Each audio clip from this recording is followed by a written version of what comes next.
Boa tarde a todos. Então, vamos dar continuidade à nossa sessão de apresentação de artigos científicos e relatos técnicos, né? Então, nós temos nessa sessão, são 5 artigos científicos e 2 relatos técnicos que serão apresentados.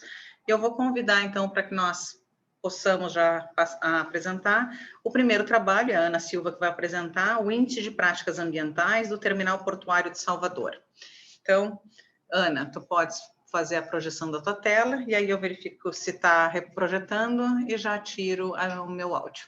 Então, boa tarde a todos. Boa tarde. Eu sou Ana Alencar da Silva, assistente de meio ambiente da Wilson Sons, Unidade Tecno Salvador, e o nosso artigo é sobre o Índice de Práticas Ambientais, o IPA, do Terminal Portuário de Salvador. Bom, o IPA é uma importante ferramenta que nos possibilita identificar a consciência ambiental dos diversos setores, assim como de seus colaboradores. Os IPAs eles são realizados pelos profissionais de meio ambiente e por um gestor da área ou um representante que o gestor designa. Para cada área ou rota, a gente monta uma auditoria programada e uma frequência de realização, e essas inspeções elas ocorrem uma vez por mês. Bom, este é o nosso fluxo que nós elaboramos para a execução da atividade, que o primeiro é elaborar o planejamento das auditorias de IPA, conforme as áreas definidas, realizar os IPAs em conjunto com o representante da área auditada, elaborar relatório com índices do IPA e enviar aos gestores das áreas e compartilhar resultados mensalmente nos comitês de SMS. O IPA, ele abrange não só os colaboradores próprios do TECOM, assim como os terceiros e os visitantes. A condução das auditorias de IPA, ela tem foco restrito aos desvios de práticas ambientais, e caso a gente identifique em inspeções rotineiras outros desvios, nós temos uma outra ferramenta, que é o IPA ambiental. Bom, aqui nós temos algumas técnicas, né, que nós utilizamos, que é usar as rotas e as áreas de observação pré-definidas. Os desvios eles devem ser descritos claramente, indicando sempre o que, onde, o potencial de perda, de modo a facilitar a sua análise e atribuição de pesos, conforme a gravidade, e nós não devemos anotar o nome das pessoas que estão sendo observadas. A auditoria do IPA, ela sempre deve ser realizada por um colaborador treinado e com experiência em auditoria ambiental. E quando a classificação de uma prática observada for de potencial alto, que possui severidade 3, deve ser realizado o registro de incidente e tratado como desvio crítico. Nós temos uma planilha, né, onde nós utilizamos para a realização das inspeções, e essa planilha contém o nome dos auditores, a data, o horário, a atividade que está sendo realizada no momento, os possíveis desvios que nós identificamos, e a partir desses desvios e da quantidade de colaboradores observados, a gente tem qual a severidade, o grau desse desvio, a quantidade de desvios e a classificação para esses desvios. Além disso, na planilha, nós também fazemos o registro fotográfico de pontos positivos. Por exemplo, a área está limpa, não houve desvio de coleta seletiva, e também a gente verifica possíveis pontos de melhoria. Bom, aqui nós temos uma tabela referente à classificação de severidade do desvio comportamental, e ela se divide em 3 tópicos. O potencial baixo, ela tem a severidade 0,3, que são para condições e ou desvios de aspectos ambientais classificados como leve. Por exemplo, o uso de copos descartáveis. A Wilson Sons, ela tem uma política de minimizar a geração de seus resíduos. Então, todos os colaboradores na integração, eles recebem uma caneca e um squeeze e uma garrafinha para beber água. Então, não existe a necessidade de utilizarmos copos descartáveis aqui na empresa. Então, caso a gente esteja fazendo a inspeção e identifique um copo, nós pontuamos e tem um potencial baixo. Também outro exemplo seria o desvio de coleta seletiva. Já para o potencial médio, a severidade é 1 e é classificado como moderado. Por exemplo, a ausência da planilha de levantamento de aspectos e impactos ambientais no local, que é a nossa planilha de Laia. Então, o uso irracional de água também são itens que nós pontuamos. E para o potencial alto, com severidade 3, são classificados como grave, como produto químico sem a ficha de informação de segurança de produtos químicos, que é a FISPIC, ausência de lonas para evitar contaminação do solo em alguma atividade esteja sendo realizada. E, a partir disso, nós fazemos o cálculo do índice de práticas ambientais, onde nós temos essa fórmula e o Q, ele representa a quantidade de desvios, o P, a severidade, N, o número de pessoas observadas nas áreas auditadas, e, a partir desse cálculo, nós vamos classificar esse desempenho, se ele foi excelente, muito bom, bom, regular ou fraco. Bom, logo após essa inspeção, é gerado um relatório. Esse relatório ele é disponibilizado nos comitês de SMS que ocorrem mensalmente, onde os gestores eles se reúnem para verificar, dentre outros assuntos, possíveis desvios e montar um plano de ação para a resolução do desvio. Aqui nós temos o modelo do formulário de PA que nós utilizamos nas inspeções. Então, esse formulário nos acompanha a cada inspeção. Aqui um exemplo do formulário de PA preenchido. Neste dia, nós observamos 5 pessoas do setor da engenharia e não houve nenhum desvio. E nós temos o registro fotográfico dos pontos positivos que nós identificamos. Eles apresentaram a FISPIC, eles têm a planilha do Laia, os coletores, eles enviaram as tampas, o suporte, né, para fazer a manutenção e retornar, não sendo necessário a compra de novos coletores. E, como eu falei inicialmente, o IPA ela é uma ferramenta muito importante e que nos fez perceber que a gente estava tendo alguns desvios em incidentes de coleta seletiva. Então, nós montamos o projeto Pátio Limpo e ele consiste em 3 etapas. Na primeira etapa, nós realizamos o treinamento de coleta seletiva com dinâmica, referente ao tema, logo após o treinamento, e distribuímos brindes a todos os presentes. Montamos uma relação de monitores ambientais dos diversos setores. Esses monitores ambientais são colaboradores que eles serão capacitados e irão disseminar a cultura ambiental, irão sensibilizar seus colegas após serem capacitados. E, ao final, a terceira etapa é a execução do projeto Pátio Limpo. Então, aqui nessas imagens, é só para ilustrar o treinamento que nós fizemos e a dinâmica foi uma brincadeira com perguntas e respostas referente ao tema de coleta seletiva, porque a gente queria justamente verificar o quanto eles absorveram do conteúdo. E, no dia 23 de novembro, na segunda-feira, nós tivemos o prazer de realizar a primeira edição do projeto Pátio Limpo, onde nós escolhemos o CAI Santa Dulce para refazer a coleta de resíduos que nós encontramos pelo pátio. Então, nós coletamos neste dia, além de papel, papelão, outros resíduos. E, assim, o que mais nos preocupa é a proximidade do mar, né? E como esses resíduos, eles podem influenciar negativamente na vida marinha. Então, por esse motivo que a gente montou esse grupo, e, inicialmente, nós vamos colocar esse projeto em prática.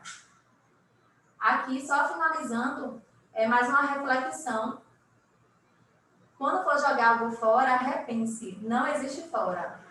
Então, a gente acaba consumindo cada vez mais e, eu vou jogar fora. Mas o que é jogar fora, né? Não existe o fora. Então, é mais para a gente repensar nossas atitudes.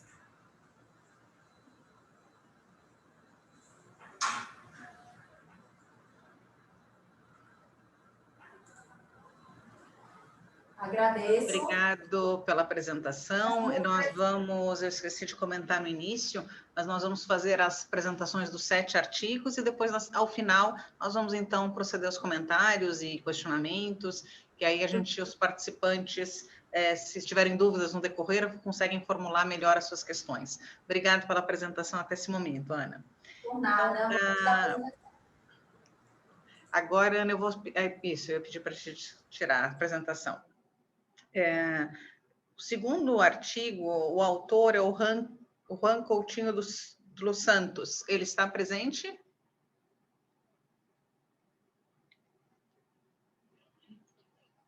O Juan está presente? Eu não estou localizando aqui na lista de participantes o Juan.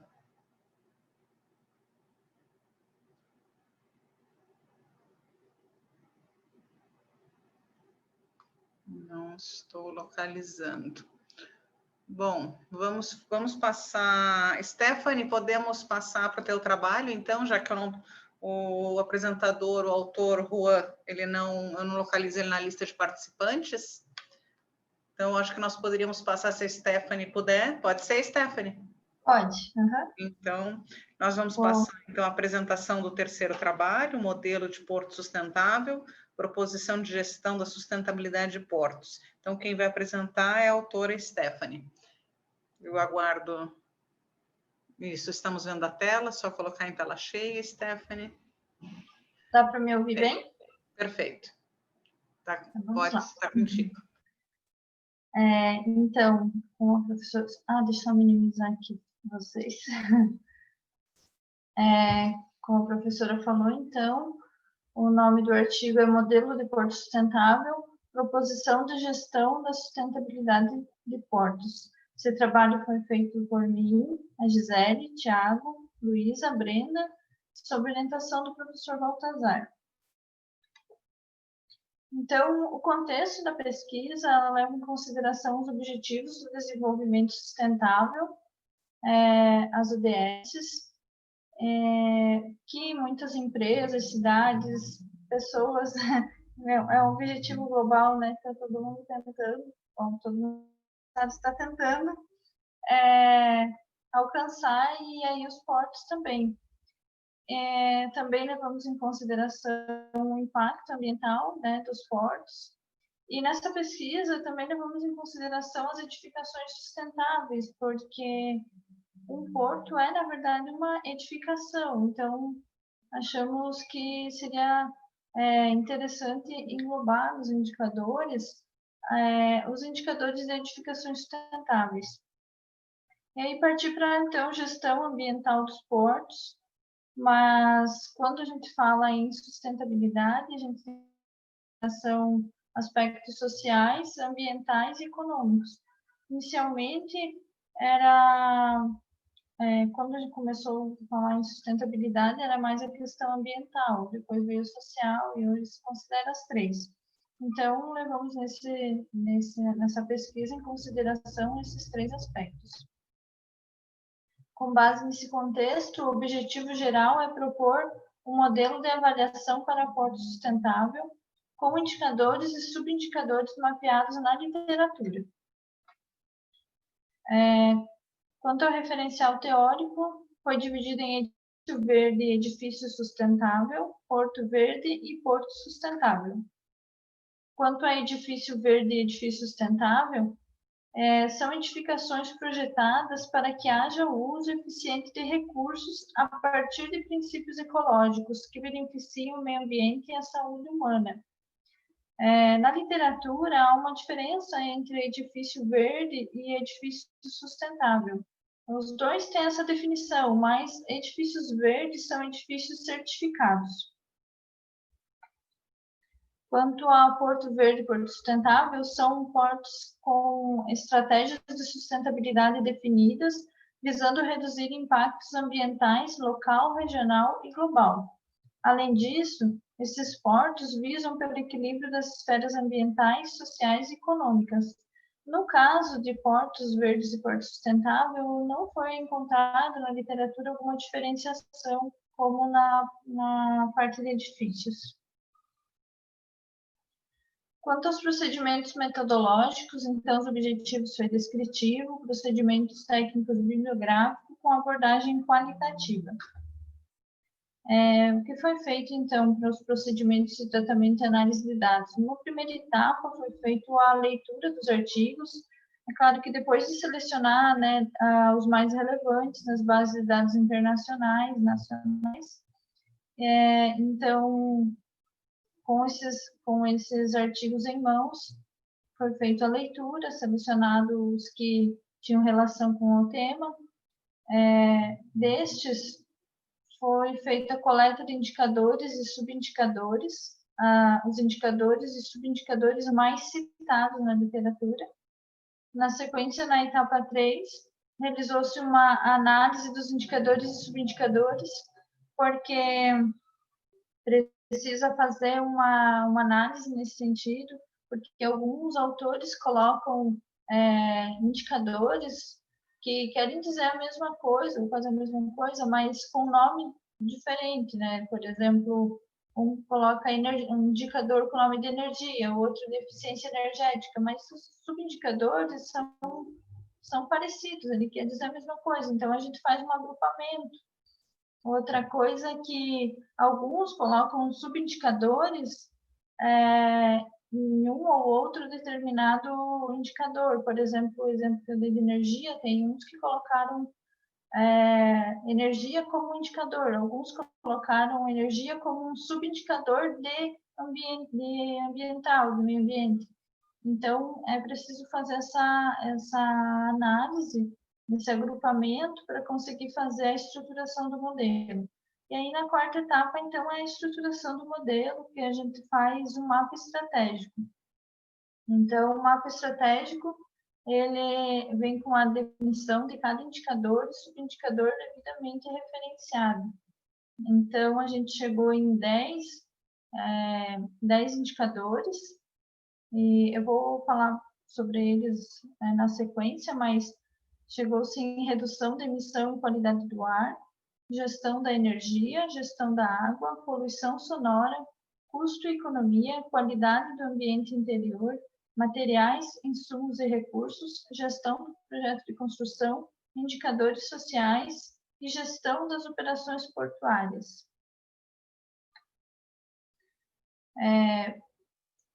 Eu não vou ter condições, pela questão de tempo mesmo, né, de ler a descrição de cada uma, e depois dá para acessar o artigo, mas o mapa estratégico faz, então, com o indicador, né, o nome do indicador, a descrição do indicador, todos os autores que citaram aquele indicador, os seus subindicadores, a descrição e os autores de cada subindicador. Então, fica bem completo. Então, esse é um mapa estratégico. No caso de redução de emissões e qualidade do ar, então, a gente tem como subindicador projetar infraestrutura, edifícios para minimizar o carbono e emissões de gases de efeito estufa, o plantio, preservação de árvore e vegetação em áreas portuárias, e o terceiro é emissões de substâncias tóxicas ao ar. Já o 2, então, é gestão de energia, com subindicador quantidade total de energia consumida, quantidade total de energia renovável consumida, projetar e atualizar edifícios para reduzir o consumo de energia, uso de fontes de energia alternativas e renováveis e auditoria energética ambiental. O terceiro indicador é a gestão da água, e os subindicadores são instalação para escoamento, coleta e armazenamento de águas superficiais poluídas, quantidade de óleo e lubrificantes descartados por equipamento de movimentação, derramamento, vazamento de produtos químicos, gerenciamento de resíduos sólidos, geração de água cinza, geração de esgoto, controle e prevenção de derramamentos de carga, gerenciamento da água de lastro. O quarto indicador é a poluição sonora. Ele tem como subindicador intensidade total de ruídos dentro do porto ou terminal, intensidade de ruídos emitidos por equipamentos de movimentação dentro do porto ou no terminal, intensidade total de ruídos emitidos por navios dentro do porto. O 5 é custo e economia. Ele tem 2 subindicadores, que é a habilidade de gerenciamento, planejamento, liderança e organização, e sistema de informação gerencial. O 6º, qualidade do ambiente interior, então inclui conforto térmico, iluminação interna e nível de ruído. O 7º, materiais, insumos e recursos, Ele contempla baixa emissão de materiais, quantidade de peças sobressalentes descartadas e quantidade de aço, plástico, madeira e papel consumidos nas operações dos portos ou do terminal, ou descarregado durante as atividades. O 8º, gestão do projeto de construção. Ele inclui arquitetura e designers sustentáveis, amenidades do bairro e qualidade do serviço. O 9º, então, é indicadores sociais, que contempla a saúde e segurança dos empregados no trabalho, quantidade total gasta em investimentos sociais, satisfação do cliente, fluxo de informações e fornecedores estratégicos e pressões internas. O 10, ele é o maior, ficou com 9 indicadores, mas também a gestão de operações portuárias é uma coisa ampla. Então, ele inclui ações de retirada de resíduos de navios, operações de containers com produtos perigosos, agenda ambiental, comunicação online, governança ambiental, licenciamento ambiental de portos e certificações, treinamento e capacidade ambiental, manutenção e limpeza da área portuária, gerenciamento de dragagem. Tem-se, então, como conclusão desse trabalho que o objetivo da pesquisa ele foi alcançado, uma vez que foi proposto um modelo de porto sustentável. O artigo possui contribuição teórica, que é o modelo, e prática, uma vez que o modelo poderá auxiliar na gestão de portos. Quanto às limitações da pesquisa, enfatiza-se que para a aplicação do modelo se faz necessário uma validação destes com o especialista. Sugerimos para trabalhos futuros a aplicação do modelo para mapear as práticas de sustentabilidade que são utilizadas em portos. Um adendo é que essa questão da validação com especialistas é o que a gente está buscando fazer na próxima etapa da pesquisa. É por isso que eu estou colocando o questionário no chat, coloquei na sessão anterior, daqui um pouco eu coloco também nesse, quem puder contribuir. A gente está tentando, né, fazer uma outra pesquisa para fazer a validação, seria uma continuação dessa pesquisa que seria a validação. Aqui algumas referências utilizadas, né, mas só algumas, porque foram muitas. Um agradecimento à CAPES, à Unisul e ao Greens. É isso. Muito obrigada, Stephanie, pela apresentação. E aí depois nós passamos aos comentários ao final da sessão, tá? Para que a gente consiga, então, que todos os autores apresentem de forma confortável, né? Porque com essa história da tecnologia, a gente tem que reservar uns minutinhos para caso haja alguma intercorrência. Obrigado por hora, Stephanie. Obrigada também. Imagina. A Márcia, apresentadora do quarto trabalho, está presente, né, Márcia? Sim. Então, agora nós temos a apresentação do quarto trabalho, Mulheres a Bordo, a sustentabilidade social e a presença da mulher nos portos, que será apresentada pela autora Márcia. Márcia, se tu puderes, tu coloca a tela, depois, se tiver tudo ok, eu desligo o meu áudio. Ok.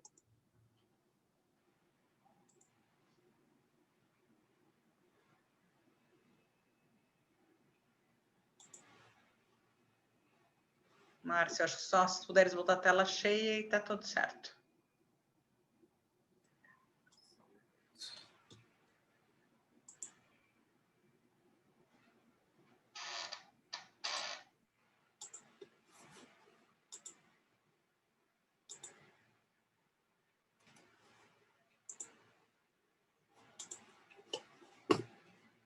E agora?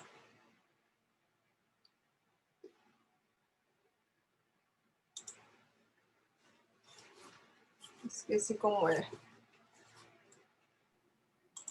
Márcia, atenta o Ctrl L. Na verdade, ele está em PP, ele tá em PDF? Deu, tá perfeito. Ok? Perfeito. Boa apresentação, Márcia.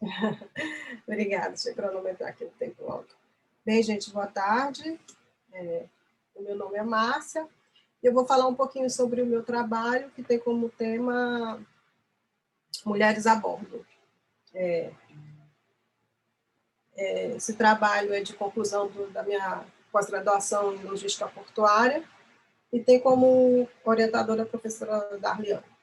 Bem, nós sabemos, o objetivo da minha pesquisa, na verdade, é analisar a real inclusão das mulheres, né, no trabalho portuário, né, investigando sua participação nos quadros funcionais dos portos do Nordeste, principalmente, no período de 2018 e 2019. Bem, a atividade portuária, né, ela é historicamente tida como uma atividade de cunho masculino, né?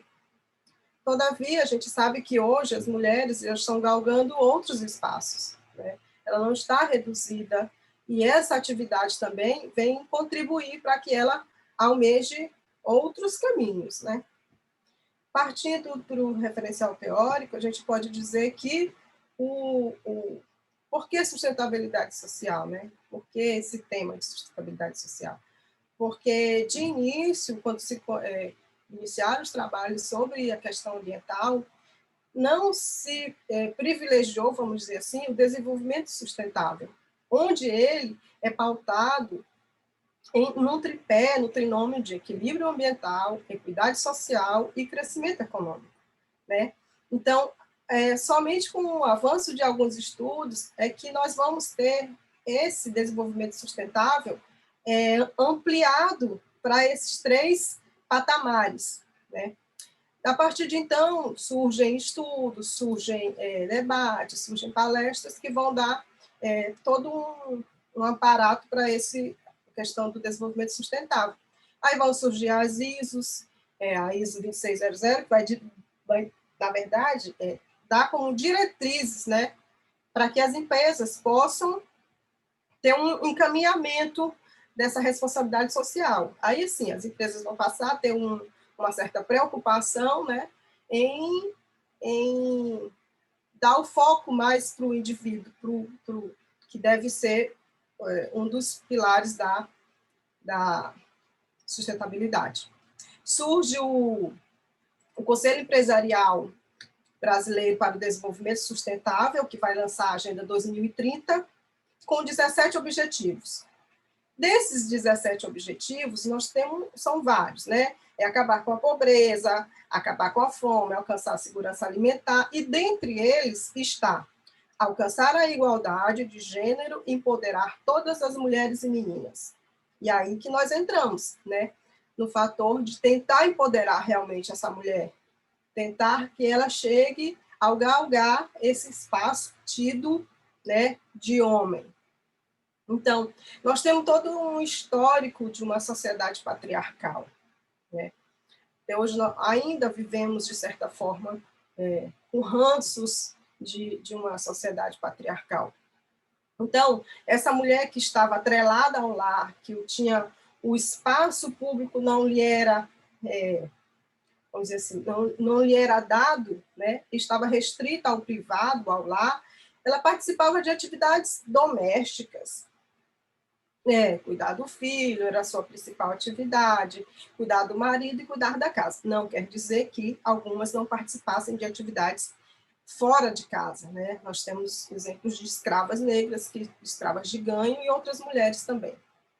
Então, nesse contexto, nós vamos ter o progresso da época moderna, né?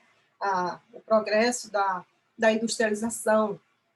A Michelle Perrault vai dizer que já na década de 1860, as mulheres participavam das indústrias têxteis francesas, compondo 30% da sua mão de obra.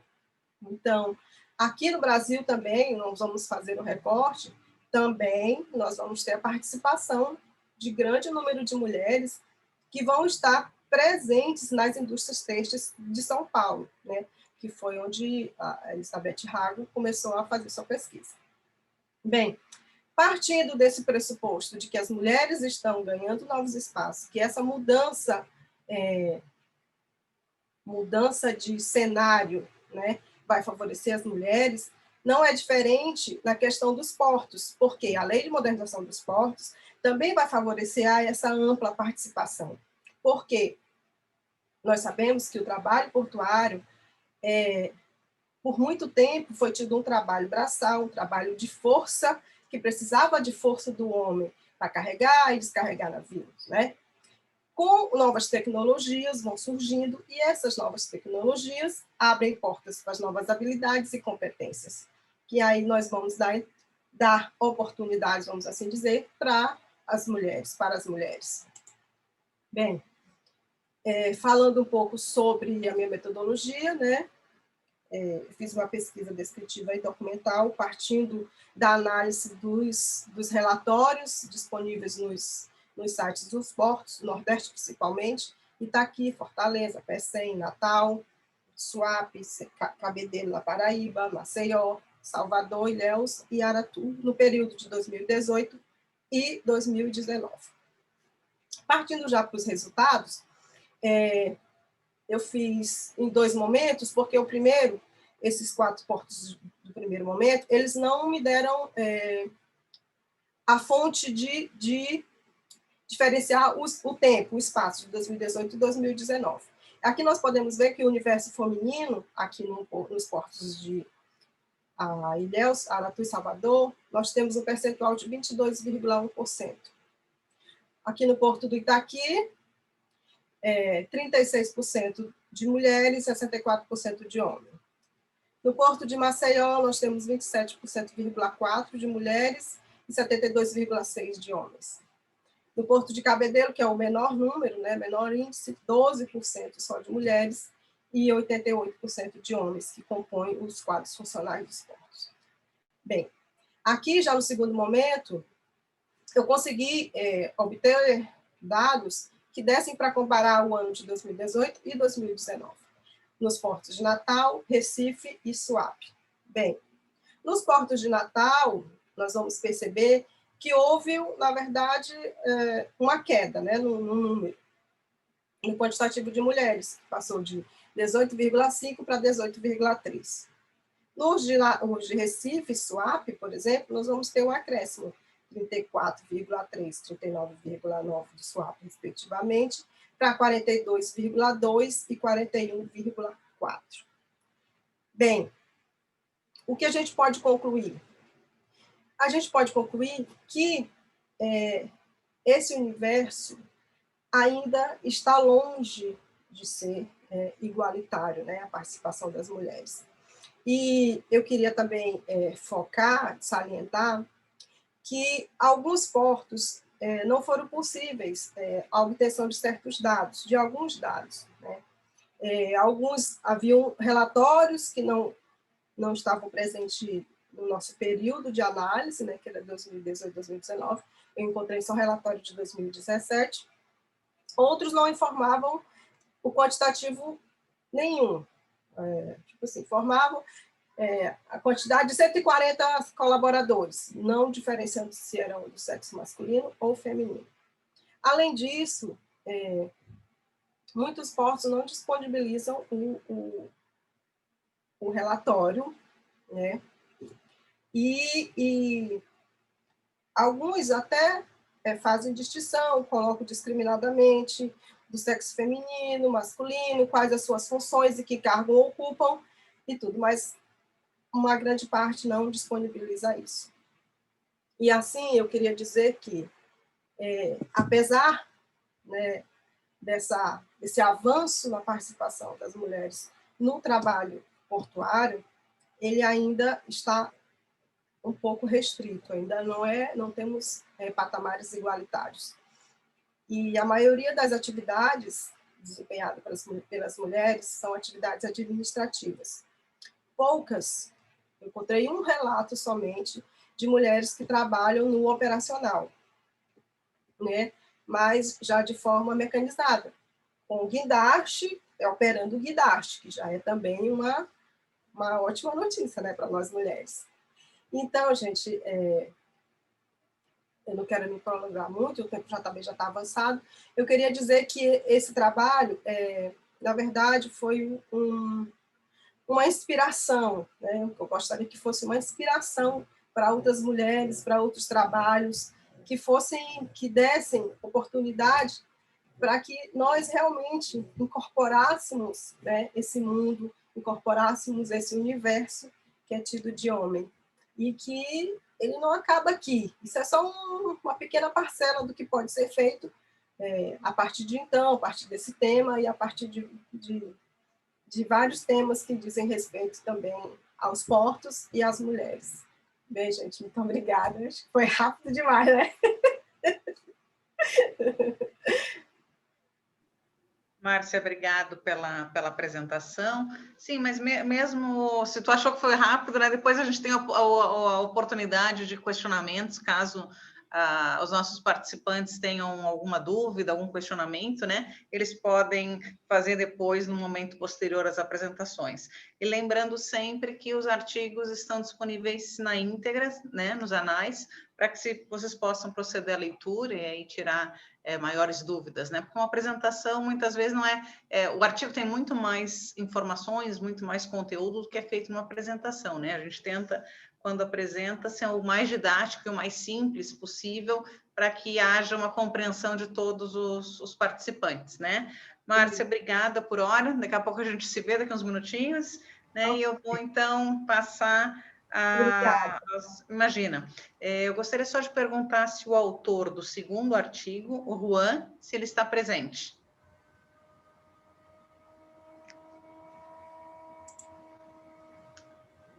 Não? Bom, então, se o Juan não está presente, eu vou passar para o quinto artigo, quando for o próximo eu pergunto novamente.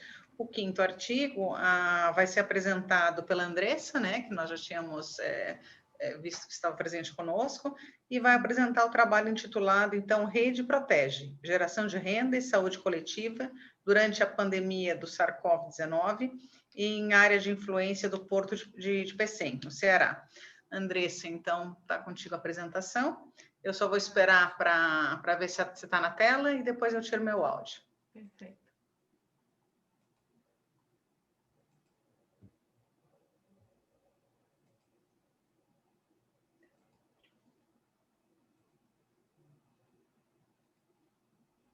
Tudo certo? Estão vendo direitinho a apresentação? Sim, Andressa, eu estou vendo a tua tela do PC. Perfeito. O áudio tá bom? Se tu puderes falar um pouquinho mais alto, ele está baixinho. Tá. Melhorou agora? Melhorou. E agora eu te vejo também. Perfeito. Vou iniciar, então. Boa tarde, sou Andressa Fraga, bióloga, trabalho no Programa de Educação Ambiental do Porto do Pecém. Vou apresentar um relato, né, do Rede Protege, o título já foi mencionado anteriormente. Então, a Companhia de Desenvolvimento do Complexo Industrial e Portuário do Pecém, a CIP, fica localizada no estado do Ceará, que está no mapa, entre os municípios, né, nos municípios de São Gonçalo do Amarante e de Caucaia, e o porto fica a 60 quilômetros da capital do estado, que é Fortaleza. A área total da CIP é de 13.337 hectares, e a Companhia de Desenvolvimento do Complexo Industrial e Portuário do Pecém é formada por 3 pilares. Nós temos a área industrial, a zona de processamento de exportação, que é a ZPE do Ceará, e o Porto do Pecém, representado aqui pela imagem no slide. Bom, o Complexo do Pecém, né, o Porto do Pecém, ele tem a missão de propor e executar soluções seguras e eficientes de logística e transporte multimodal de cargas. Para tanto, ele é um indutor de novos negócios para o estado do Ceará e tem atrelado a isso seu compromisso socioambiental. Assim, diante de diversos programas e monitoramentos que ele executa, nós temos o Programa de Educação Ambiental, que é o PEA. Dentre as áreas de influência, né, em virtude do empreendimento do Porto do Pecém, nós temos a área de influência direta, que é composta por 3 comunidades, Cumbuco, Pecém e Taíba. São comunidades pesqueiras, né, litorâneas e pesqueiras no estado, e nela nós temos a presença de colônia de pescadores e aquicultores profissionais de Caucaia, que fica localizada em Cumbuco, representada aqui na primeira imagem. a Colônia de Pescadores de São Gonçalo do Amarante, que fica localizada no Pecém, e a Associação de Pescadores da Praia da Taíba, que fica localizada em Taíba. Assim, o PEA trabalha diretamente com essas 3 comunidades, com os pescadores, com as marisqueiras, com seus familiares, enfim, com a comunidade nessas regiões, desenvolvendo atividades que fomentem a contribuição na educação ambiental, na educação básica, a partir de atividades desenvolvidas nas escolas, nas regiões, buscando valorização da cultura local, com atividades que fomentem e incentivem, né, a prática de ações culturais regionais. Temos também atividades que fomentam a saúde, né, desses pescadores e marisqueiras, de seus familiares, e o empreendedorismo local e a geração de renda local também. Então, o PEA age em diversas frentes, né, buscando mesmo trabalhar diretamente com a comunidade de acordo com as suas necessidades. Assim, diante de um contexto de pandemia, né, do novo coronavírus, que mudou a rotina mundialmente falando, o Ministério da Saúde do Brasil passou a adotar algumas medidas para reduzir, né, tentar minimizar o contágio do vírus no país. Dentre elas, nós tivemos o incentivo não só à produção, como à utilização de máscara de tecido, o distanciamento social e a higienização das mãos.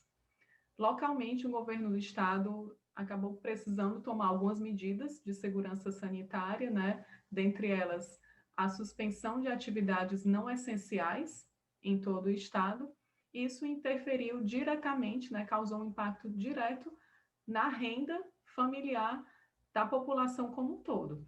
Nas comunidades com quais o PEA trabalha, nós tivemos um impacto direto também em função do fechamento do comércio e da suspensão da prestação de serviços, visto que tanto Cumbuco como Taíba recebem muitos turistas no final de semana, tem muitas pousadas, então essa rede, né, de comércio precisou ser paralisada, e diante disso o Porto do Pecém, o complexo do Pecém junto ao PEA, buscaram um projeto que pudesse não só estimular a geração de renda local, mas também contribuir para a saúde individual e comunitária, né, diante do aumento do número de casos de vírus, né, de pessoas infectadas no estado em meados de março e abril. Assim, foi idealizado o projeto Rede Protege, né, para sua execução foram efetivadas algumas etapas. A primeira foi justamente o contato com costureiras e artesãs locais, para saber explicar o projeto e saber do interesse delas fazerem parte. Assim, nós tivemos a contribuição, né, de participação de grupo das artesãs da Taíba e das costureiras do Cumbuco. Para tanto, o PEA fez a aquisição de todo o material necessário para a fabricação dessas máscaras de tecido, uma vez que não fazia sentido querer que as costureiras e artesãs investissem capital se estavam passando por um momento de fragilidade financeira, né? Então, o PEA adquiriu o material, repassou esse material e a meta inicial foi da produção de 2.100 máscaras para atender as comunidades naquelas regiões. Uma vez que a produção fosse concluída, ia haver a compra de todo o material, né, de todas as máscaras confeccionadas e, posteriormente, a distribuição de kits nas 3 comunidades. Aqui nós temos alguns registros, né? A entrega aqui do material necessário para a fabricação das máscaras, uma das costureiras trabalhando na confecção.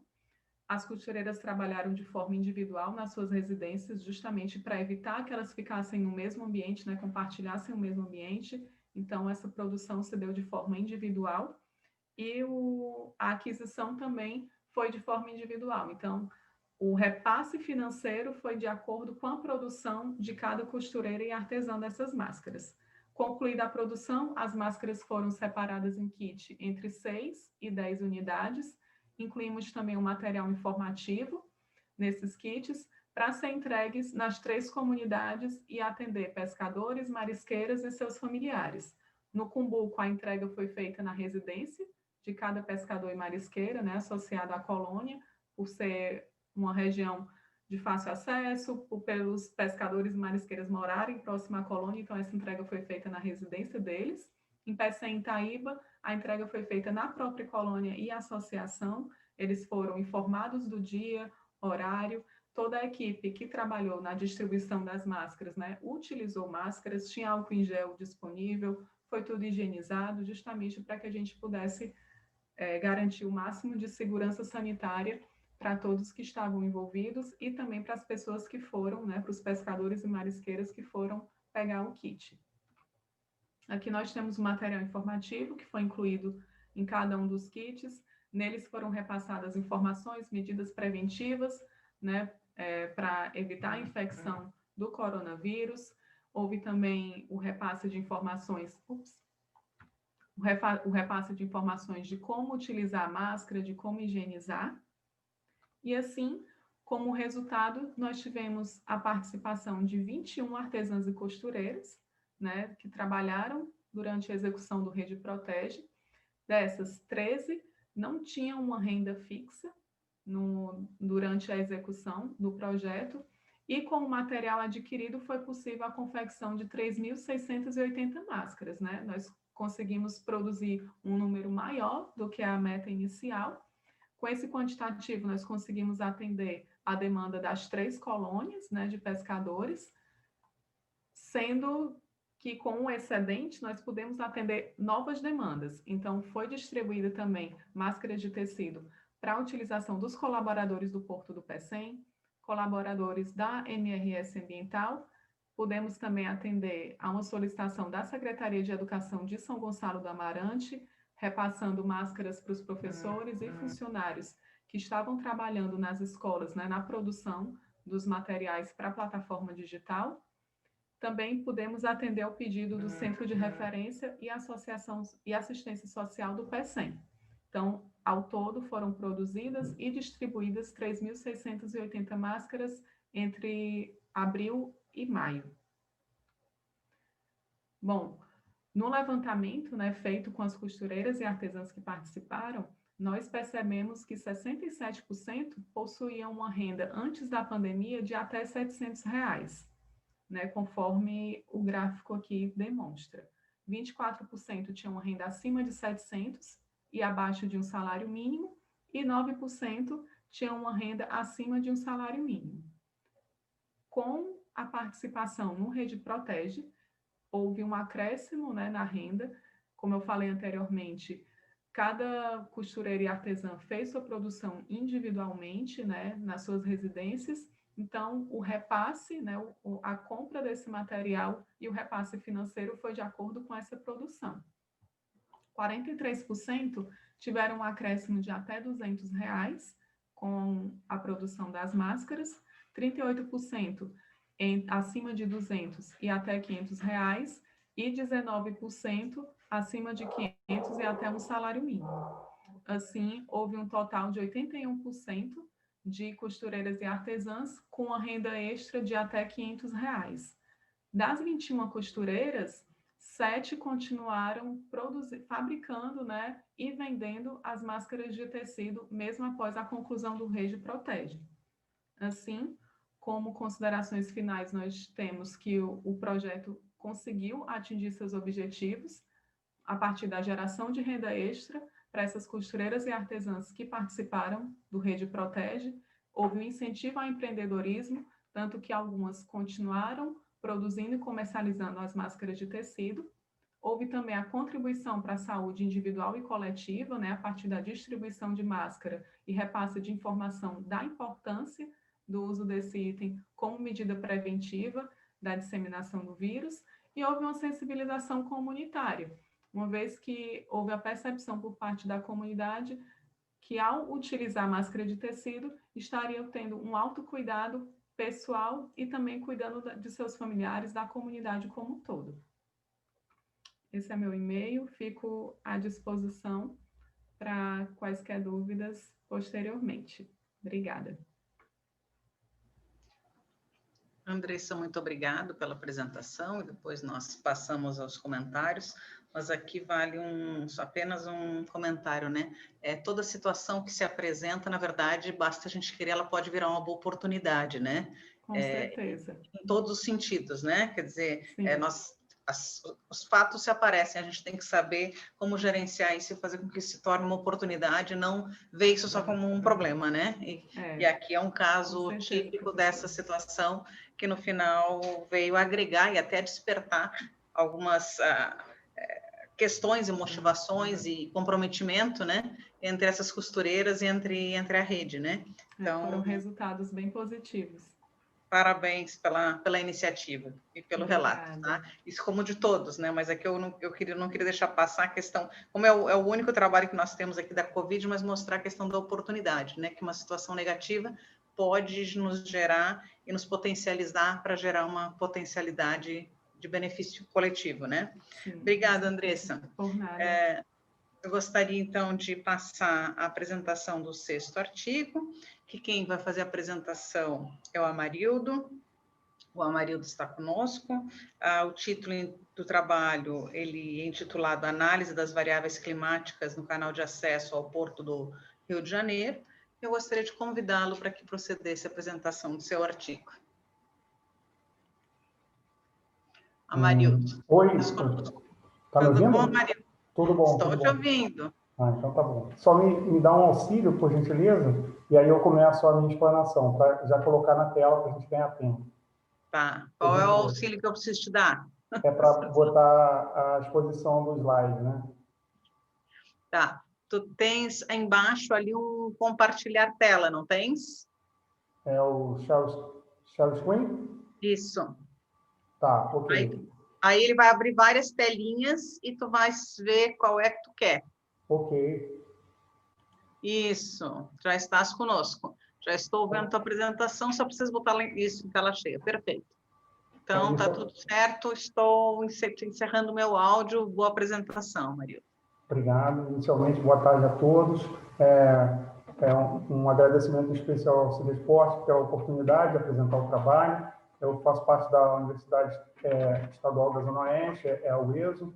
Ela fica no Rio de Janeiro.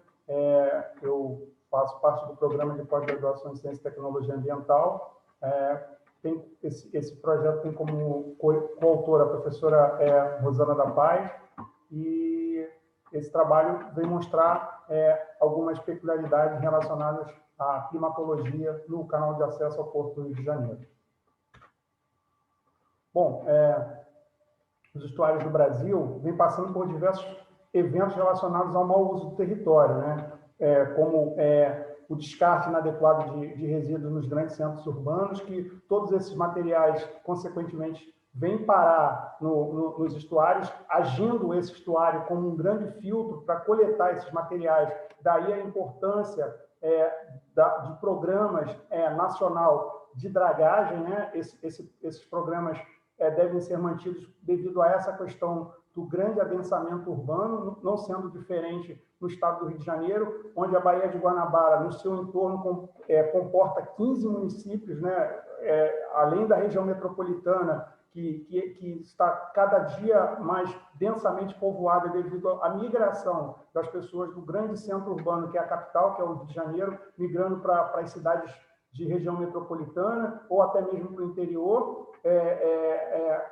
Classicamente, pode ser entendido, por exemplo, algumas cidades como Petrópolis, hoje já não fazem nem mais parte da região serrana, hoje ela de acordo com o IBGE, faz parte da região metropolitana, então essa região vem crescendo a cada dia, né? E a atuação das grandes indústrias nesses locais, que utilizam desses recursos naturais, como os aeroportos, que aí nessa localidade a gente tem o aeroporto Santos Dumont, que está inserido dentro da Baía de Guanabara, que é a menina dos olhos, né? Porque quando você chega na cidade, você está dentro do centro da cidade, você tem o aeroporto internacional do Galeão, você tem, além de tudo, você tem algumas outras atividades, como a Marinha do Brasil, que usa intensamente a Baía de Guanabara com seus navios, e essa região que tem uma paisagem cênica ímpar, é utilizada de diversas formas por empresas de diversos segmentos, né?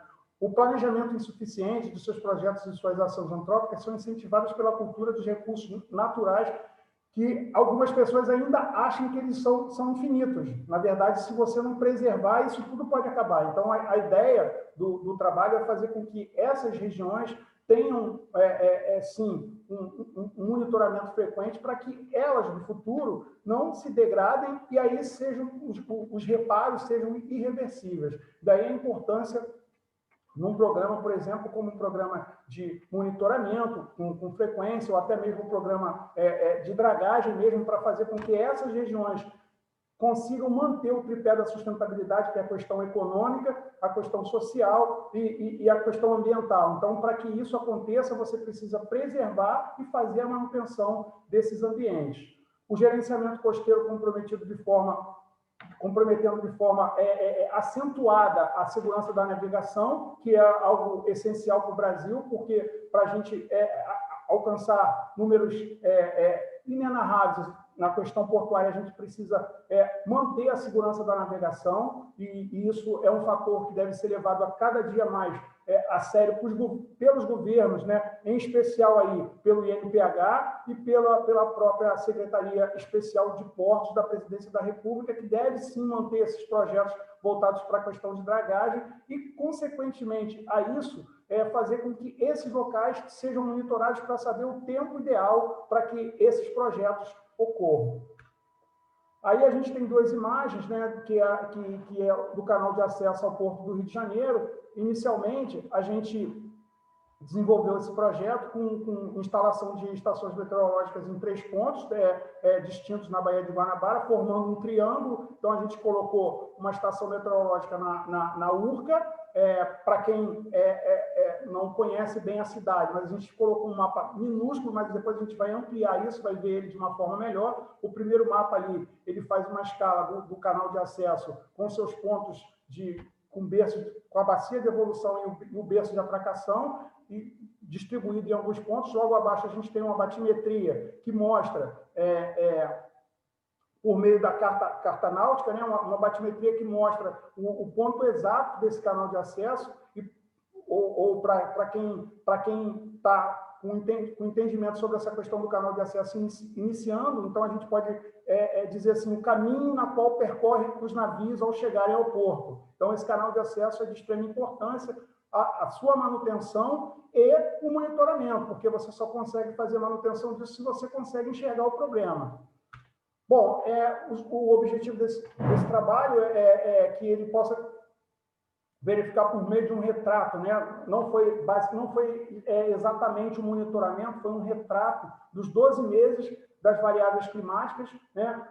Daí vai uma outra colocação, a gente tem muita dificuldade como pesquisador, aí se eu estiver errado na discussão, a gente vai corrigir isso lá na frente, quando a gente começar o processo de discussão, das pessoas que foram buscar dados na questão da questão meteorológica, ou da questão do clima, de fazer detalhamento de séries históricas. A gente tem uma grande dificuldade de buscar essas séries históricas porque elas não são guardadas. Então, a gente consegue classificar clima e tempo de formas diferentes. Tempo é aquilo que a gente vai ter de forma imediata, ou seja, daqui a 5 dias, e clima é o que a gente vai trabalhar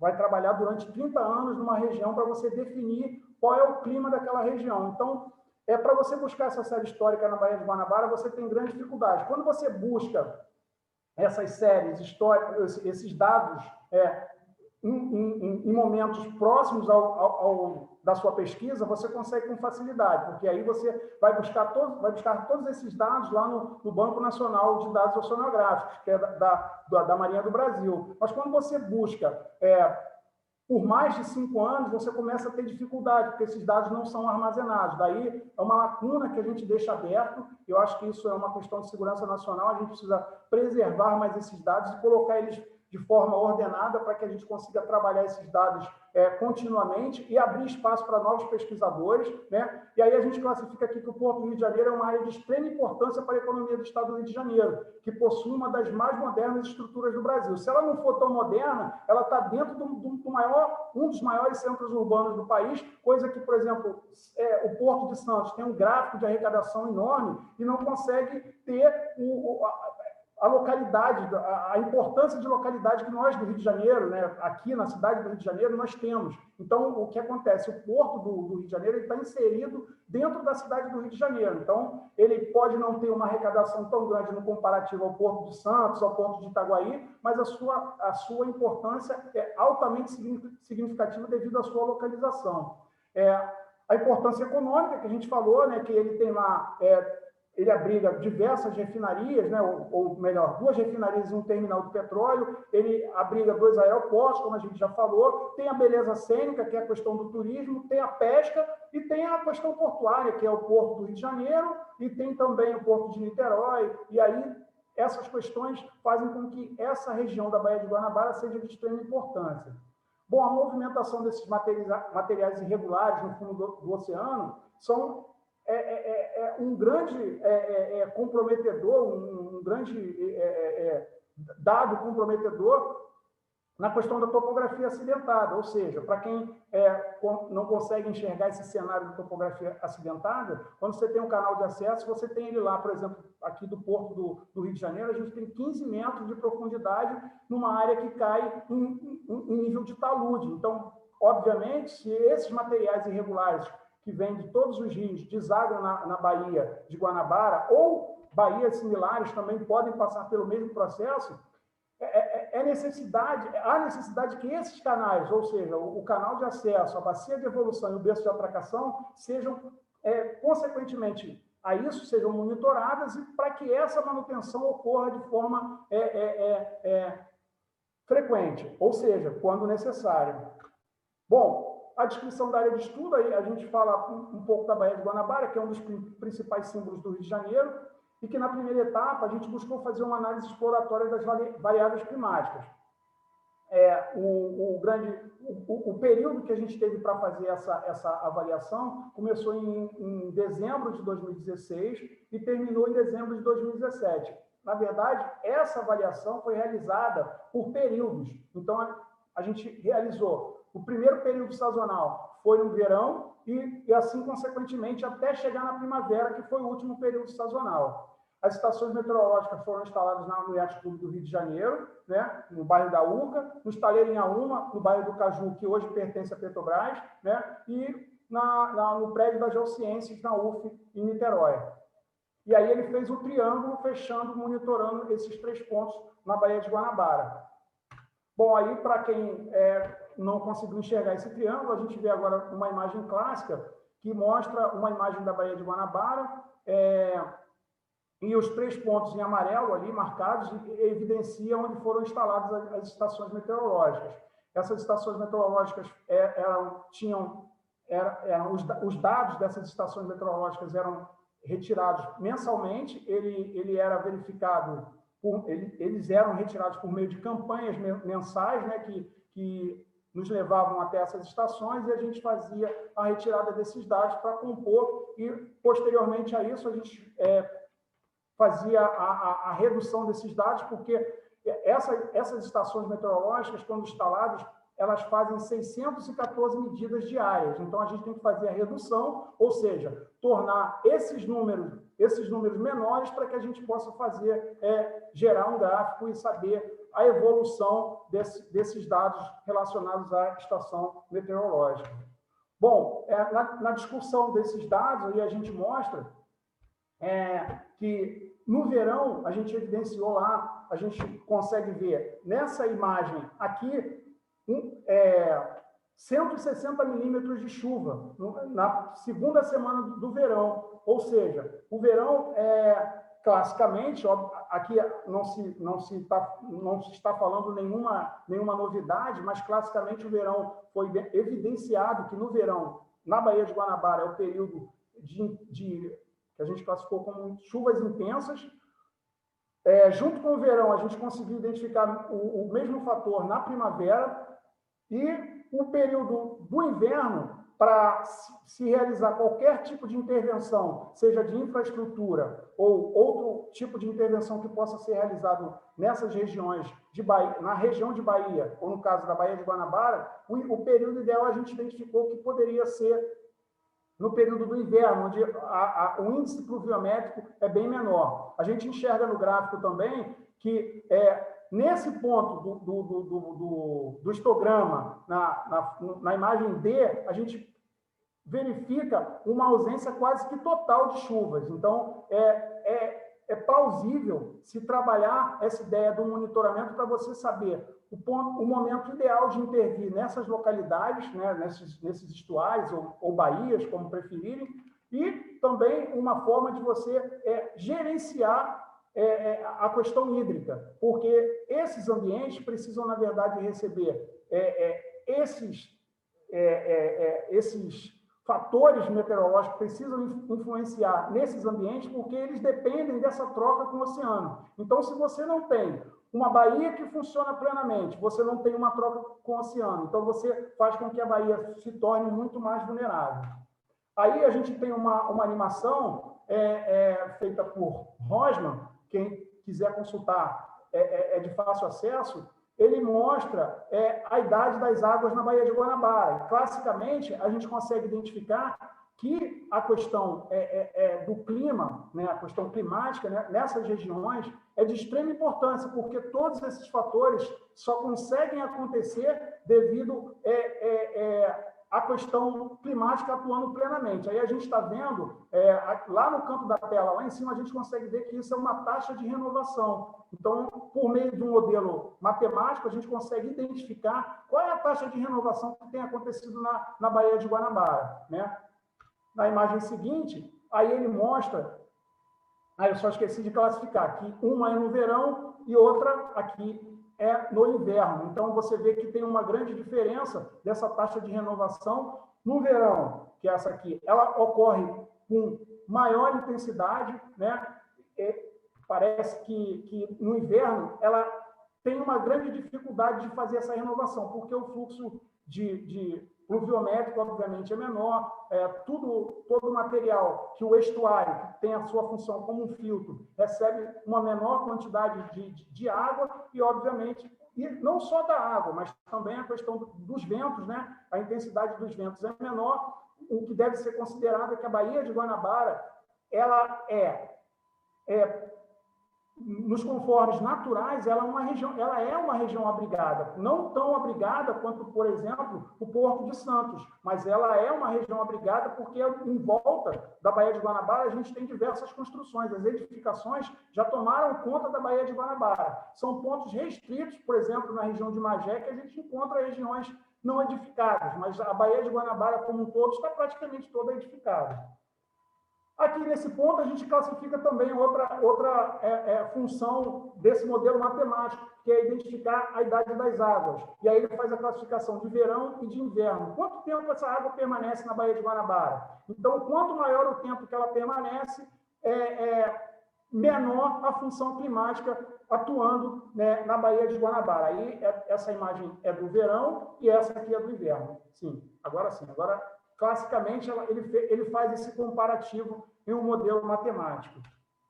Aí, o tempo de residência das águas está relacionado ao tempo do percurso que leva até a sua chegada ao oceano. Isso vai caracterizar esse ambiente como exportador, ou seja, que faz com que essa água saia da baía, né, e vá para o oceano, e importador, que é aquela água que vem entrar para o oceano para renovar todo aquele ambiente estuarino, né? Os eventos extremos de estiagem, que é uma outra preocupação que a gente tem que ter, né? E as precipitações são precipitações aí a grande intensidade de chuva são capazes de realizar transformações em um curto espaço de tempo. E aí ele classifica o seguinte, ou melhor, nós classificamos o seguinte, que se você tem uma chuva intensa, você contribui, mas de uma outra forma você também pode prejudicar a baía num curto espaço de tempo. Por exemplo, com essa chuva intensa, ela carrega muito material para o estuário. E quando tem a estiagem, você não consegue fazer a troca com o oceano, porque o volume de chuvas de água direcionada ao oceano é bem menor. A análise do retrato das variáveis climáticas, quando ele fala de uma análise do retrato, ele fala que é um retrato, ele não tem um comparativo com anos anteriores, então ele tem 12 meses para fazer essa avaliação com esses dados. Quando a gente buscou no BNDO, que é os dados da Marinha que eu citei anteriormente, a gente tem esses dados, mas não como deveriam. A gente tem esses dados muito limitados e a gente não conseguiu ter uma amplitude desses dados. Aí ele fala, nós falamos na sequência da taxa de renovação das águas, que evidencia os cenários de verão e inverno, que esses valores apresentam discrepância, ou seja, o verão tem taxas absurdas de renovação de água. Já o inverno, a água se renova com menor intensidade. Né? Fatores de entrada da água na Bahia, os fatores de entrada de água na Bahia são influenciados pelos rios afluentes, ou seja, se você cuidar mal dos seus rios, obviamente você vai cuidar mal de suas baías e o seu oceano vai estar prejudicado. Suas maiores vazões podem ser evidenciadas nos meses da primavera, obviamente, aí quando se pergunta por que na primavera, porque a primavera, na verdade, ela é uma estação de transição. Então, a primavera nos prepara para a chegada do verão. Ela prepara, por exemplo, o solo para a chegada do verão, na qual esse solo vai aquecer intensamente. Então, a primavera funciona basicamente como uma estação de transição. E aí, já indo para as considerações finais e para as perspectivas futuras, a análise do retrato das variáveis climáticas em pontos distintos, né? Ou seja, esses 3 pontos que foram relatados são de extrema importância. Ou seja, mesmo com esses 3 pontos, o ideal seria que nós tivéssemos outros pontos monitorados em um tempo maior, né? Ou seja, ao invés de 1 ano, por que não 5 anos? E esses dados fossem armazenados, e aí a gente tem pontos remotos, como a Fortaleza de Santa Cruz, a Ilha de Cotunduba, a Ilha de Mocanguê, o Forte São João, o Aeroporto Santos Dumont, que é uma área restrita com acesso restrito, assim como o Aeroporto do Galeão, seriam pontos ideais para realizar esses monitoramentos de forma adequada, viabilizando dessa forma a aquisição de dados climatológicos em áreas restritas com equipamentos de baixo custo e manutenção reduzida. Aí, quando a gente faz essa perspectiva de equipamentos de baixo custo e manutenção reduzida, a gente está falando de um cenário de equipamentos que possam trabalhar com todos os sistemas operacionais, obviamente. Para quem já está funcionando com a cabeça na questão de modelagem matemática, a gente está falando do Arduino. Seria uma ótima possibilidade para você. Aí também vai uma colocação para os colegas que querem fazer isso nas suas localidades, nos seus portos, nas suas pesquisas. Seria uma ideia a gente fazer com que esse monitoramento tivesse o seu custo baixo, fosse a longo prazo e fosse mantido com Arduino. Seria uma boa proposta. Que a vantagem disso é que o modelo computacional ele possibilita uma representação do sistema físico com dados reais. Ou seja, você coleta esses dados, leva para o modelo matemático e ele consegue simular um cenário perfeito. E o monitoramento automático permitirá obter uma quantidade de dados e esses dados, sendo esses dados, melhor dizendo, de baixo custo. E aí eu já vou para minhas considerações, ou melhor, para as minhas referências, e vou agradecendo pela paciência de todos vocês, e é um assunto que nos traz muito prazer. Eu acredito que todos que estão aqui estão na mesma linha. Obrigado. Amarildo, obrigado pela apresentação. Agora você pode respirar. A apresentação tinha hora estava faltando ar, né? Uhum. Mas agora pode ficar mais tranquilo, desse conta do recado. Eu agradeço a apresentação, a exposição, e a gente percebe claramente a paixão pelo assunto, o envolvimento que tu tens. Obrigado por hora, tá? Vamos passar a apresentação, então, do 7º e último artigo. Antes, eu pergunto apenas, o Juan, que é o autor do 2º artigo, está presente? Eu acredito que não, né? Pelo menos eu não identifiquei dentre a relação dos participantes. Então, o último artigo que nós temos é o autor seria o Ronaldo. Ele está presente?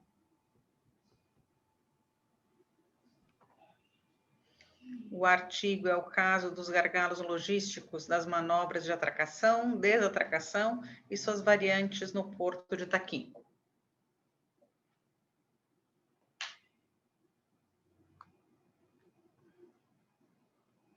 Não, Ronaldo também não está presente. Não? Bom, então, já que por hora nós estamos com a ausência de 2 dos apresentadores, eu pergunto aos participantes e aos próprios autores se gostariam de fazer algum questionamento, de apresentar ainda alguma consideração final em relação ao seu trabalho, alguma coisa que ficou faltando, alguma dúvida entre os participantes a respeito de algum procedimento do trabalho ou de algum resultado, enfim, vocês têm a disponibilidade de questionamento. Eu queria fazer uma pergunta. Acho que eu não estou te ouvindo. Pode fazer, Amarildo.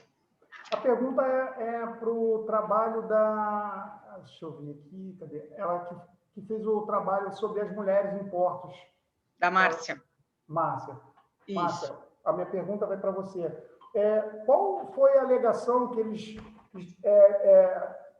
passavam para você quando você buscava essa informação relacionada à atividade das mulheres nos portos, quando essa informação era negada? Qual o argumento que era usado para que essa informação não fosse transparente? Mas você tem essa informação assim para passar para a gente, só para a gente ter uma ideia qual a linha que eles estão seguindo, para que isso é uma questão muito importante a gente saber, né? Não, Maria, tudo bem. Na verdade, eu fiz análise de dados nos sites dos portos, né? Nos relatórios. E nesses relatórios, eu constatei que alguns não disponibilizavam essas informações, né? Muitos, por exemplo, não possuem um relatório de sustentabilidade, né? É um relatório bem interessante, né? Para que a gente possa analisar esses fatos, esses dados. Mas alguns portos não disponibilizavam, né? Por exemplo, só como eu dei um exemplo, só um porto, né? 140 funcionários. Ótimo, mas aí quem são eles, né? A gente não sabe se são homens, se mulheres, qual o percentual que está favorável, que seria favorável ao nosso trabalho. Legal. Isso é importante de você destacar, porque muitos desses portos que você pesquisou são portos públicos e essa informação tinha que ser transparente, né, Márcia? Exatamente. E é uma lacuna existente que tem que ser preenchida, entendeu? Com certeza. Tem que ser preenchida. Verdade. Eu acho que o seu trabalho, no final, ele vale um relato, né, um relato técnico, e nesse relato técnico você deve, na minha concepção, enviar para a CEP, que é a Secretaria Especial de Portos, enviar esse relatório para a CEP, e aí eu digo para você que o relato técnico ele tem força de artigo, tá? Então você deve seguir essa linha, e até porque essa questão de ODS está muito forte, que envolve a questão da mulher também, né? Do trabalho da mulher na sociedade de forma igualitária. Eu acho que vale a pena você, aí é uma sugestão, enviar para a CEP, eu acho que dá seguimento, entendeu? Tá bom, obrigado pela dica. Respondi? Respondeu. Obrigada. Eu acredito que o Ronaldo tenha acessado, esteja conosco, não? Boa noite. Boa noite. Eu ainda estou no boa tarde. Eu não sei onde tu está, mas eu ainda estou no boa tarde. Mas seja bem-vindo, Ronaldo. Vamos... É possível fazer a apresentação? Sim. Então, tá. Então, o 7º artigo, o caso dos gargalos logísticos das manobras de atracação, desatracação e suas variantes no Porto de Itaqui, será apresentado, então, pelo autor Ronaldo, que vai agora projetar a sua apresentação, e aí, com isso, eu tiro meu áudio para que ele possa fazer a apresentação com tranquilidade. Tá, já, obrigado.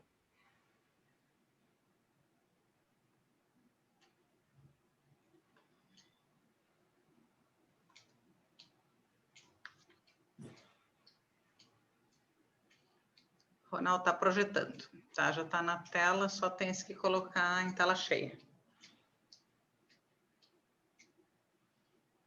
Então, estão podendo ver, pessoal? Pode, está contigo. Pois bem, boa tarde a todos. Perdão o atraso aí pelo início da apresentação. O tema que eu vou estar apresentando para vocês hoje é o caso dos gargalos logísticos da manobra de atracação, desatracação e suas variantes do Porto Itaqui. Eu tive como orientador desse trabalho a professora Valesca Rogéria 30, né, que me orientou nesse trabalho, no desenvolvimento desse artigo.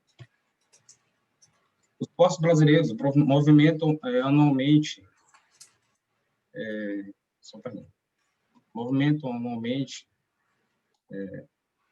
927 milhões de toneladas nas diversas mercadorias, que corresponde a 94% das exportações brasileiras no ANTAC, né, na presença de 2013. O planejamento portuário é um processo de definição do número de portos e suas especializações, o tipo de carga, suas localizações, sendo atividades complexas, interdependente e interdisciplinar, que demanda também o planejamento de demais modais de transporte, né, como diz aí o Plano Nacional de Logística Portuária, de 2015. Esse trabalho, ele teve como metodologia de pesquisa, o desenvolvimento desse artigo, ele baseou-se em uma pesquisa bibliográfica, né, com a temática portuária, contemplando os artigos técnicos, acadêmicos e consultas especializadas em planejamento estratégico portuário, tomando como referência o método SWOT, né, que norteia aí a construção textual dessa proposta de trabalho. A pesquisa ela foi pautada em livros de referências, artigos, né, e diversos materiais acadêmicos e científicos dos seguintes tópicos: logística portuária, planejamento portuário, planejamento logístico e gestão portuária. E, por fim, embarque e desembarque de navios. Ao estudar sobre esses pontos fortes e fracos, a oportunidade de melhoria da organização, há uma grande probabilidade de equívocos ou omissões por planejadores, né, que normalmente trabalham com a equipe bem reduzida, estão muito envolvidos em problemas mais imediatos, né, acaba diminuindo a capacidade de realizar autoavaliação mais efetiva. Assim, é importante que as organizações desenvolvam a matriz SWOT, né, com acompanhamento de facilitadores externos e familiarizados com os mecanismos de armadilha de ferramentas, conforme Chavenato aí, na página 182. O gerenciamento das manobras de atracação e desatracação no porto aqui, ela concentra em buscar permanentemente meios de melhorar a qualidade de serviço, no fornecimento de melhor atendimento aos clientes do porto, baseando nos seguintes requisitos: regularidade, continuidade, eficiência, segurança, pontualidade, cortesia, universalidade e, por fim, a modalidade. São esses fatores importantes que tem no gerenciamento de manobras de atracação. O resultado das discussões deu da seguinte forma: a chegada dos navios do porto aqui é um processo aleatório, que representa a distribuição exponencial, dependendo do intervalo do tempo entre a chegada de carga em cada terminal. As informações das frotas, atualmente, ela é planejada, né, e define a porcentagem de cada classe que requer uma operação complexa de recebimento de carga. Além do terminal de destino, também são definidos as cargas e os espaços de cada navio, com base dos estudos técnicos, né, do draft surveyor, que é profissional especializado para poder fazer a definição da quantidade de material ou produto que vai ser armazenado ali no navio. O Porto de Itaqui, aqui no Maranhão, ele utiliza a tábua de maré da Vale, que é uma empresa privada, TUP, né, aprovada pelo Centro Hidrológico Naval, como referência para definir os tempos de pré-mar e baixa-mar. A janela de controle de variação de maré da Baía de São Marcos foram todas definidas conforme a Lei 123 de 2016, pelo Porto de Itaqui, no ano de 2019. Esses impactos relevantes na operação de atracação e desatracação do complexo portuário da Baía de São Marcos, ele se deu em abril de 2019. O excesso de chuvas aqui no Maranhão afetou o plano de transporte de carga dos principais produtos de exportação, como soja e minério de ferro, impactando diretamente no planejamento das operações dos portos da Vale, em função das pilhas de minério estarem muito úmidas, ou seja, muita chuva impactou nesse sentido, que também ocorreu lá no Itaqui. Assim, os navios graneleiros precisavam esperar as fortes chuvas reduzirem para continuar a operação de carregamento. A imprevisibilidade da situação resultou em um grande congestionamento na área de fundeio aqui da região. Chegou a ter 70 navios parados, afetados pelo plano de transporte de carga, conforme essa referência da EMAP aí. Vocês observarem, tem aqui um layout, uma foto do Marinha de Tráfego, como referência, onde mostra esses pontos verdes, são todos os navios, 70 navios que ficaram fondeados. E aí eu tenho como referência aqui até uma foto do G1 Maranhão, que é um jornal local, onde pontuou e registrou esse momento aí, essa quantidade de navios aguardando aí o processo de operação de carregamento e descarregamento nos portos.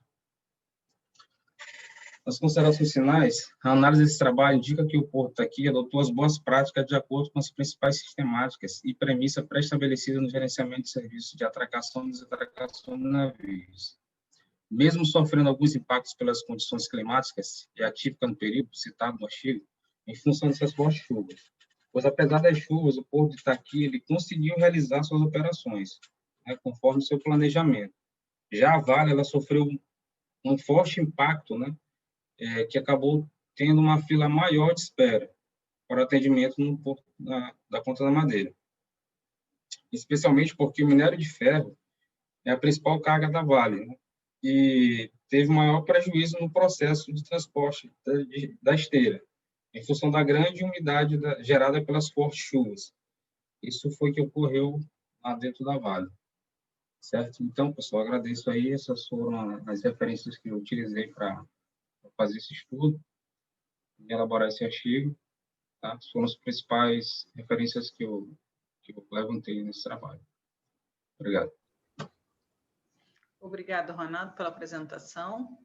E eu coloco, então, a palavra ao público para que vocês questionem ou tirem dúvidas ou façam algumas considerações, se assim tiverem interesse, antes que a gente dê por encerrada a sessão.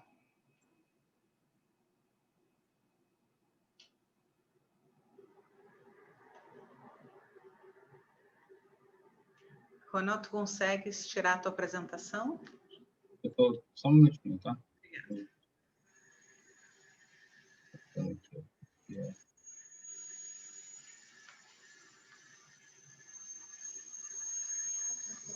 Bom, aos que nos assistiram hoje ao longo da tarde, né, tanto na sessão das 2 horas como agora das 4, nós estamos com um grande número de artigos, agora o último artigo não, e a questão do artigo da Márcia também não, mas nos demais são todos artigos mais voltados à questão da preocupação social, da questão ambiental, da sustentabilidade e da questão da estratégia, né, portuária.